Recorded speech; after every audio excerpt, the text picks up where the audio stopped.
mark is right. We've got that high heat dome heading our way. And meantime, folks in Texas and down along the Mexican coastline have a lot of tropical activity building. We've got that all the way from Corpus Christi, even Galveston getting on the high water. You saw that earlier. Incredible with the amount of rain that's coming in, not to mention the coastal flooding that'll be dealing with a storm, possibly some storm surge from this. Even though it's not a hurricane, tropical storms have a chance to push in a lot of water along the coast too. So coastal flooding, a big deal. Rainfall totals out there anywhere from about 10 inches in Santa Gracias as we go south even toward Axla. This seems to be some of the heavier precipitation. So we're still going to wrap in some of that beach moisture over and over during the next 48 hours for folks along the Mexican coast. So far from areas north of Corpus Christi between there and Fulton, we've had about 5 inches of rain. We've had 1.5 inches inland toward Victoria and right along the coast between Galveston, anywhere from 4 to 5 inches north of there and 3 to 2 just as we go south. So really looking at the rain just starting to total up, and along with that the winds. So we're going to see some damage from the winds, gusts above 40 miles an hour,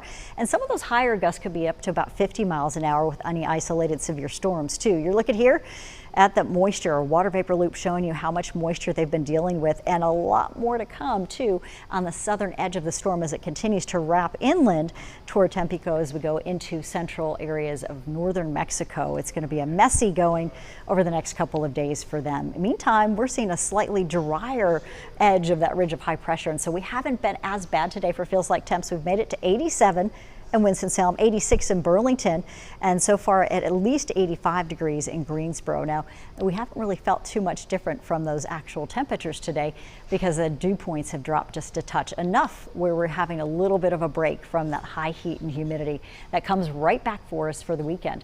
Now, we're talking about summer beginning officially tomorrow. Your sunrise is at 6:03. Your sunset is going to be at about 8:40, and that is what we're talking about starting to change. The days actually get shorter as we look ahead.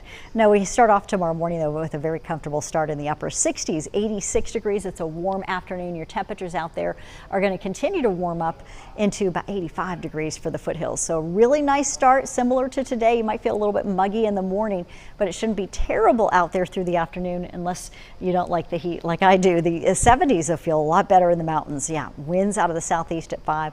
A few more clouds are going to be building for you. So anytime we get that southeasterly breeze, it really comes up along the ridges. You're looking at that temperature pattern aloft. So we're talking about the heat really building as we go from Friday into Saturday. Some of the height of the heat for us could bring triple-digit feels like temperatures. That continues into Sunday as we start to get a little bit of a break from that heat.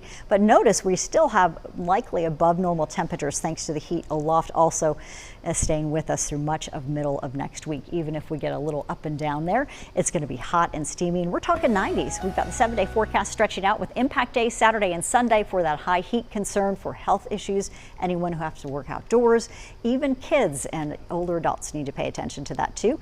Rain chances at 30% though on Monday. Oh, we'd love a little shower to cool us off.